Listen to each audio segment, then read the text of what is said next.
if somebody hadn't really told me it was Omphacite, I'd have a really tough time being like, this is Omphacite and not Jadeite, right? I mean, the structure is really similar. My husband does a lot of like beading, like stuff like this, and he says there's a noticeable difference between Jadeite and Nephrite. Oh, like, yeah, that he can feel in his hands. And it was said that like Gump, after he lost his sight, that he could still identify Jade by feel. Yeah, makes sense. My buddy, we went to go visit him on the way home from Tucson, actually. And this was actually a friend of my partner's that we stayed with. And he's a geologist, and he had this little piece of Big Sur jade, and I didn't know what it was. He's like, oh, close your eyes, and he drops it in my hand.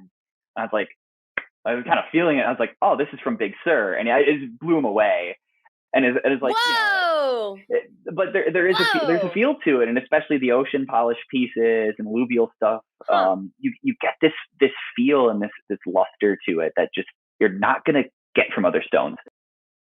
Jade is a word that we have given many stones over time and has had over time some pretty dramatic controversy over its nomenclature. This is in part because jadeite jade is an aggregate and is rarely seen in single crystal form. It was brought to the attention of GIA, the Gemological Institute of America, about 10 years ago or so that omphacite on the market was being identified as jadeite. Omphacite and jadeite often exist in the same specimens since they share a lot of the same chemical composition. They share many attributes like toughness because of their internal structure due to how they were formed, and they can look identical. In fact, Hong Kong does not even distinguish majority omphacite gems from majority jadeite gems. What we call jadeite jade, they actually call fei choi.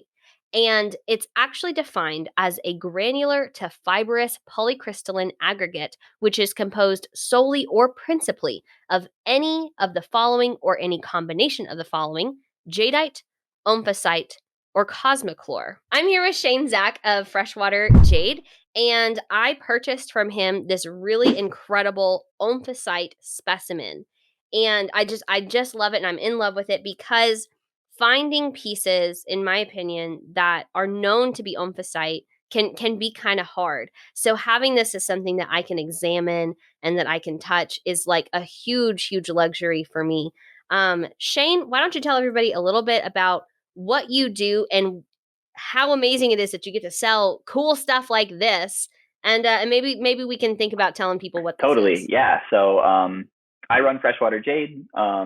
I do jade carvings, jade jewelry, as well as sort of like non-jewelry items, massage tools, etc. Jade's super versatile. But I also supply rough to people, other carvers, other jewelers, and then specimens. So part of my job, both for sourcing jade for my jewelry, is I tend to buy in large quantities, or I'm looking for something unique, and sometimes I stumble across stuff like that specimen there, that omphacite specimen from Italy. It's quite unique. It's something that I had never seen before, and that's part of the beauty of the Tucson Gem and Mineral shows, is that that's where I picked those specimens up from a miner who sourced those. The green in that specimen is omphacite. To my knowledge, there are nephrite deposits in Italy as well, but I had never heard of omphacite from the region. So I quick hopped online and then did a little bit of research, went to some of the websites that I consider a little bit more reputable, and sure enough, I found the information on it, and I was like, okay, sweet. I've been working with jade for 12 years, and omphacite really has only come into sort of my sphere in the last like 2 years. And primarily from Guatemala is the omphacite that I'm familiar with. Tends to be kind of dark emerald green. I've got like a tiny little tumbled specimen. You're probably not going to be able to see it in my light here, but as far as identifying it, if I were to pick a piece up from the ground, I'd need some testing done. I need somebody with more knowledge than me to really tell me what it was. I think part of the controversy with identifying whether or not a piece is majority omphacite or majority jadeite, in cut specimens, is that you would have to test like every like teeny tiny micron of the stone, basically, because in something like this, like you can see, was it albite? Is it albite that's in this? I believe there's some albite. There was something else. It had a funky I think you name. can see where the white is. You're like, oh, well, that kind of looks like all white, but then, some of the white jadeite can be white. So what you could have here is you could have in the white, you could have two different minerals, and in the green, you can have two different minerals. Totally. And so it's one of those things where, like, depending on where you test, you're going to get a different result. And that's why it's been so hard, I think, for gemologists to, like, identify, like, should we call a piece majority omphacite if you're only testing 10 points on the stone and 8 out of those 10 are omphacite. Well, then the majority of the points that you tested are omphacite, but is the majority of the stone omphacite? Who has 3 days to sit there and test every single? Yeah, like, who? Nobody has this kind of time. Like, you'd be spending thousands and thousands to have one Totally. piece It's tested, a lot of work. and at the end of the day, like, who cares if it's omphacite or jadeite? I mean, I care, but not enough to spend thousands of dollars, because omphacite and jadeite, the toughness has a lot more to do with the structure, right? Totally. Not necessarily the elements, but omphacite has all of the elements in its makeup that jadeite has. Plus, like, I always say that omphacite should have been called jadeite plus. Yeah, totally. Because it's the same makeup, it's the same things that jadeite has, and then plus a few others. Totally. And so, it's to me, my interest in omphacite is because it is kind of a controversial thing, and I enjoy controversy, but also the mystery of it. To me, we have spent thousands of years trying to understand jade, and I still don't think we really do. We're like, what is this? Where did this come from? And that's what happened in 2012 when, like, everything kind of got shook up. And so now it's like, is it omphacite? Is it jadeite? Or should we just be like Hong Kong and call it all Fei Choi, or call it all jadeite jade, and consider them, because of their strong similarities, the same chemical makeup, the same internal structure? Should we consider them its own stone because it's in an aggregate material? So that's why I love this piece. I keep it on my desk so that when I walk by, I can rub it. Totally. It's perfect for that. And then if my husband, yes, it is. And if my husband's, like, getting kind of stressed out, I'm like, rub the omphacite. Rub it. And hold it. And we laugh. It helps. Totally.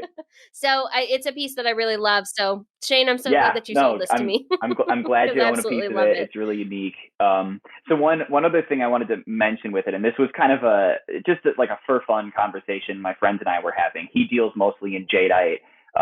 I tend to consider myself a little more familiar with nephrite, but I certainly have experience with jadeite. And then this omphacite is kind of just a different thing. So we were sitting around after Tucson and chatting about it.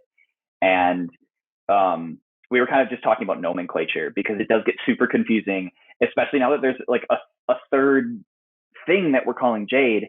And he actually corrected. Oh, we're not even talking about Kosmochlor. You know what I mean? Totally. Like, we're just sticking with, like, jadeite, nephrite, omphacite. We're not even talking about Kosmochlor or, like, Masitsit. You know what I mean? Like, there's like all these other things. There's so many other tangential things that we could get like into the pseudo jade realm.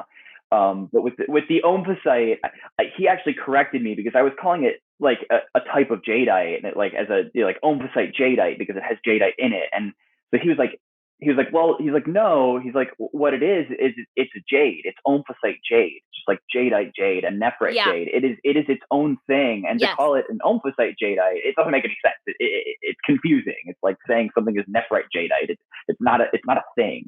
Omphacite is its own thing now. So we have to kind of consider it like that. And even though it is kind of like this newcomer, I do think it's worth considering it as a jade and as a great jewelry material, because anything with good color and the toughness that jade has is worth working with, to me. So absolutely something that is not to be just set aside and considered like it's not a jade. It is a jade, and we should pay attention to it, because it's something that, although it may be in smaller quantities, it's beautiful.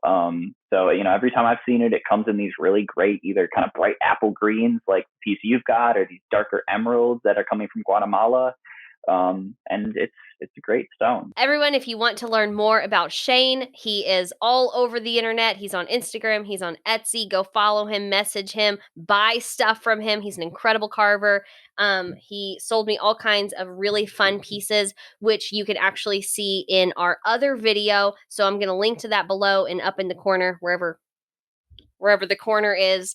I'm gonna include that link so that you guys can check it out. The world of jade is quite mysterious, and it is my mission as a YouTuber to make it less mysterious. Like to hear it. So stick with us, everybody. Be sure to like, comment, and subscribe. If you know anything about Omphacite that you can tell Shane and I, leave it in the comments. We want to know. Tell us all the truth.